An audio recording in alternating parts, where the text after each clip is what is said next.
When you think of a square, you probably think of a polygon with 4 right angles and 4 congruent sides. Well, what we're going to talk about is a perfect square number, which is related to a square, because a perfect square number is the area of a square that has side lengths that are counting numbers. Let's find some perfect square numbers. Suppose you had a square with side lengths that were 5 and 5. Well, the area of that square is 25 square units, so 25 is a perfect square number.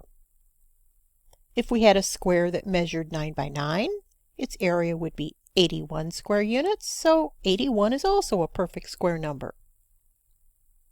And 49 is a perfect square number because it represents a square with an area of 49, so it has side lengths of 7 and 7.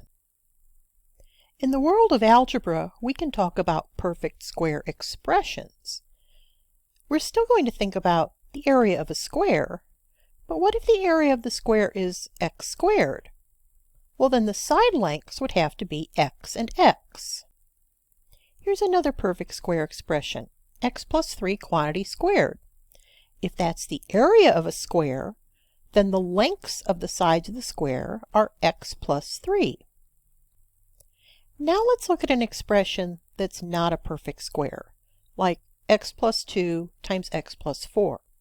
We know it's not a perfect square because the two factors aren't identical, but we can still think of them as representing the lengths of the sides, in this case of a rectangle, where the shorter side measures x plus 2 and the longer side measures x plus 4.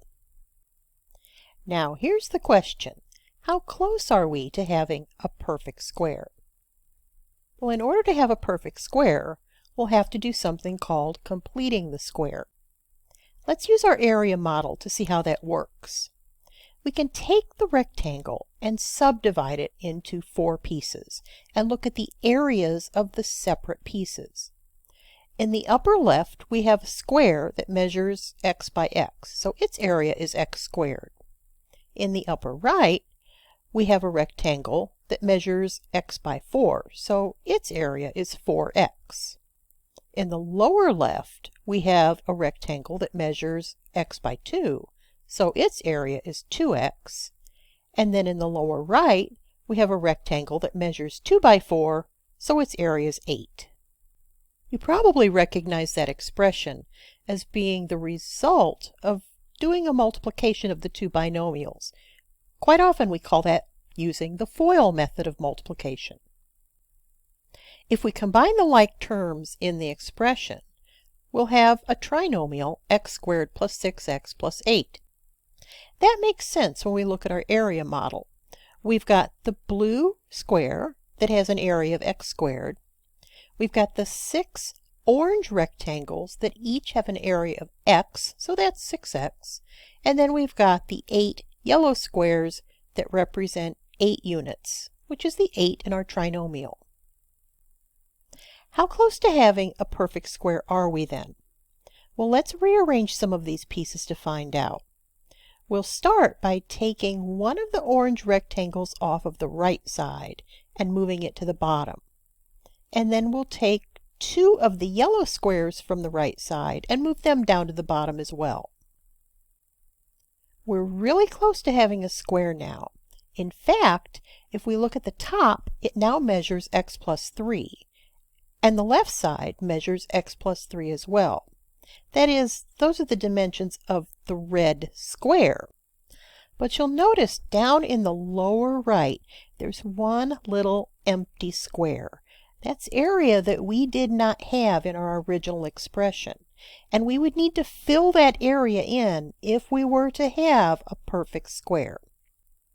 And if we filled in that entire square, we would have a square that measured x plus 3 by x plus 3, a perfect square.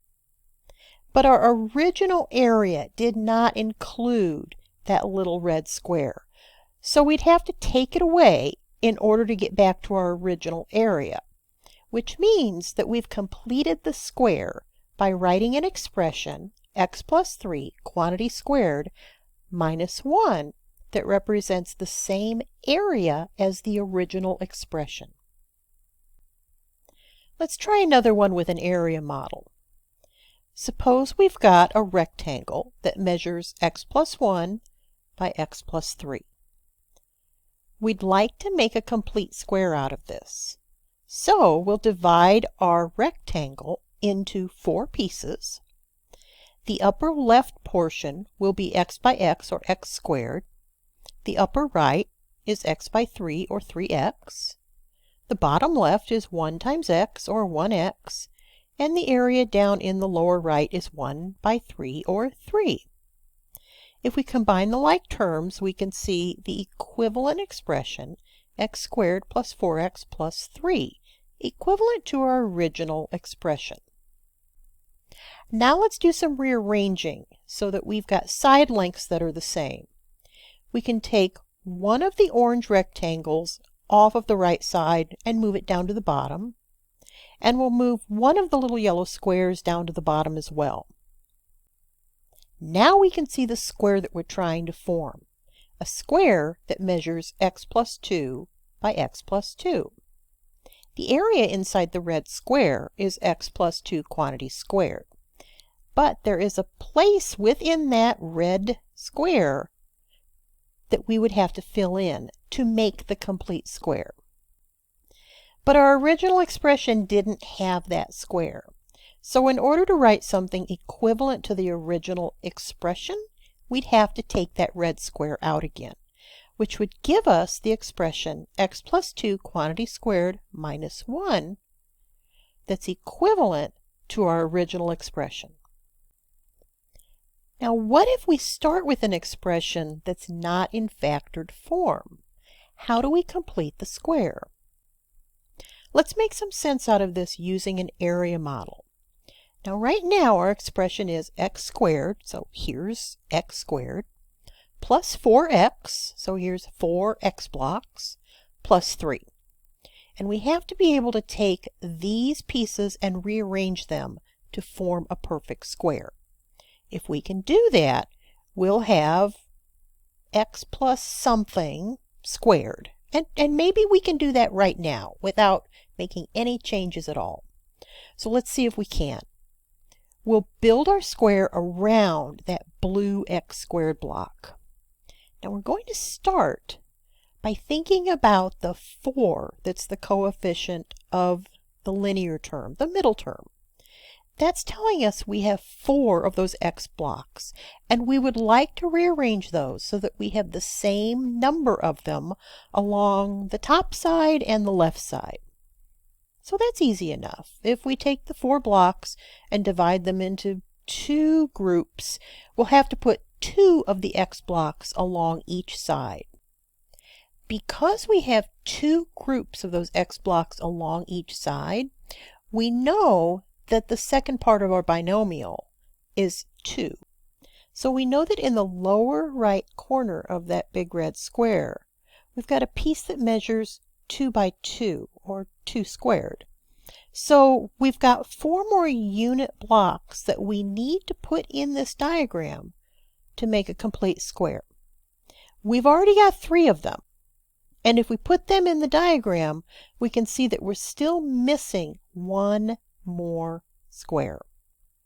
So, in order to complete the square, we can say that the area of the big red square is the x plus 2 squared, but we are 1 unit block short of having that completed square. So we'll have to subtract 1 from the area of the big red square to get the area of all the blocks we started with. Now let's try to complete the square on x squared minus 8x plus 20. If this is a perfect square, we could rewrite it as x minus something squared. Notice the minus there. That's because the linear term is negative 8x, not positive 8x. So to figure out the constant term in that binomial, we're going to focus on the 8 in the linear term.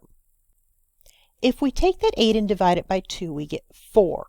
So that tells us that in our binomial, the second term is 4. So our binomial is x minus 4 quantity squared.